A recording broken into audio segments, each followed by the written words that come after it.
As I mentioned yesterday, we are having the readings from John's Gospel, chapter 6, which is our Lord's Eucharistic discourse. So I wanted to continue focusing on that theme. But notice in today's Gospel reading how our Lord states very clearly, "But I said to you that you have seen me and yet do not believe." Well, it's pretty obvious that he's not referring to his mere physical appearance. So they are to believe in him that he is God, that he is the Messiah. And it is by seeing him or seeing him in action that they can know and understand this. In other words, by means of the miracles that he's performing, casting out demons, his tremendous wisdom, his great authority, all these things point to the fact that he is who he claims to be. So these people, they come to our Lord, asking for a sign, even though our Lord has produced all these different signs, and yet they still refuse to believe. And it's the same today.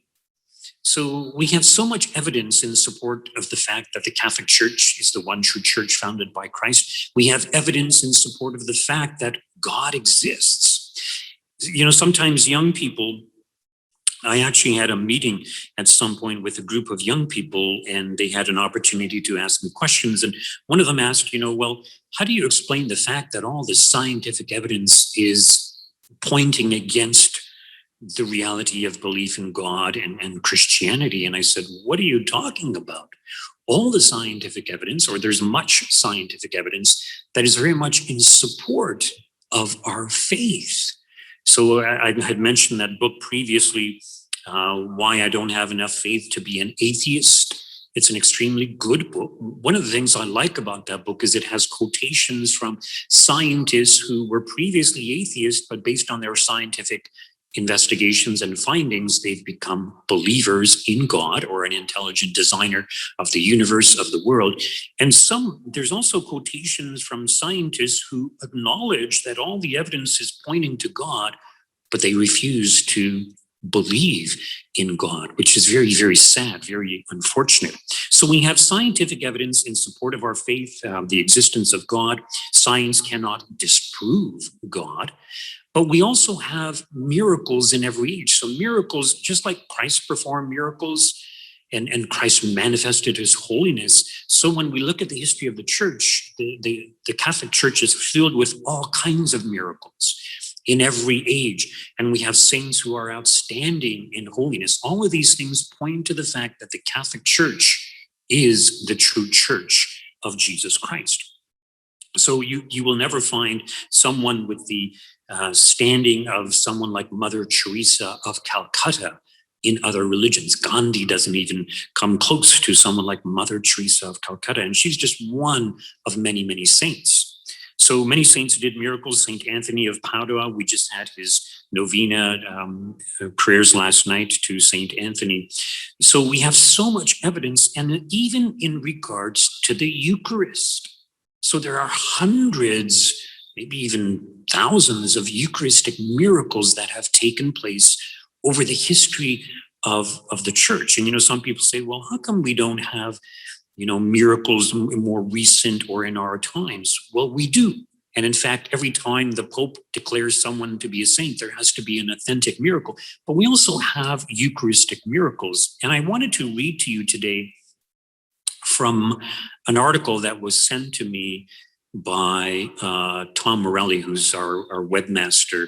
And usually he sends me articles, and he makes these articles present on our website also, or at least provides the links to them. So this article was taken from the Catholic Stand, and it was written April 17th of this year by Jean Van Son.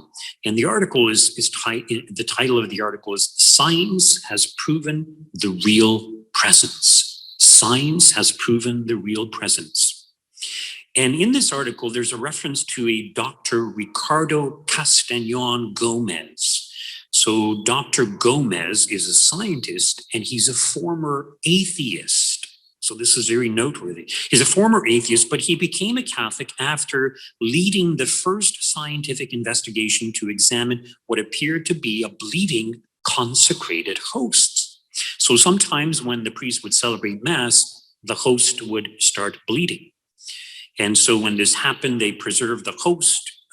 Or sometimes what happens is after the priest distributes communion, sometimes what's left over, the host starts to bleed. So anyways, Dr. Gomez led the scientific investigation into the 1996 Eucharistic miracle in Buenos Aires, Argentina. He also led the investigation into the 2006 Eucharistic miracle in Tixla, Mexico. So these are fairly recent Eucharistic miracles. In both instances, consecrated hosts appeared to be bleeding. In both instances, samples taken from the host proved to be blood and living human tissue. In both instances, the tissue was living muscle tissue from an inflamed human heart. Also in both instances, the blood type was AB. These findings match the findings of a 1971 scientific investigation into the 8th century Eucharistic miracle of Lanciano. What's more, the AB blood type in all three cases matches the AB blood type found on the Shroud of Turin, which is believed to be the burial cloth of Jesus. And even more recently, in 2013, in Legnicka, Poland, samples taken from a consecrated host that appear to be bleeding were also scientifically examined. The tests once more again showed that the samples were of inflamed heart muscle. So in 4 separate scientific investigations in 4 different countries, samples of consecrated hosts that appear to be bleeding have been scientifically examined. And in all 4 instances, scientists said the samples were living human heart muscle tissue. In 2004, 8 years after the host in Argentina was first found to be bleeding, Dr. Gomez brought another sample of the host to Dr. Frederick Zugabe. Zugabe was then one of the United States' most prominent forensics experts. Gomez asked him to examine the sample, but Gomez did not tell Zugabe anything about the sample. Dr. Zugabe told Dr. Gomez that the sample he examined was that of living muscle tissue from a human heart. Zugabe also said the tissue came from a person whose heart had been severely traumatized. Dr. Zugabe was amazed when Dr. Gomez informed him that the sample had been obtained 8 years earlier. Zugabe told Gomez that the cells were still living when he examined them. He asked Gomez to explain how this could be so when the sample was 8 years old. Gomez then told Zugabe that the sample was from a consecrated host. Zugabe's amazement turned to astonishment. Also, in the samples taken from the host in both Lanciano and Argentina, live white blood cells were present, yet white blood cells die within a few hours after being exposed to air. The Lanciano blood samples were over 1,200 years old. To me, this is the author's continuing, to me, these miracles show that what the Catholic Church teaches on transubstantiation and the Eucharist is true. And no other religion on earth can say that science has proven what it teaches is true. So we have scientific backing, scientific evidence in support of what we believe in regards to the Eucharist. And, you know, as I mentioned, there's so many Eucharistic miracles, but what's really unfortunate is that there was this Pew research done recently, and a large percentage of Catholics, over 70% of Catholics, do not believe in the real presence of our Lord in the Eucharist.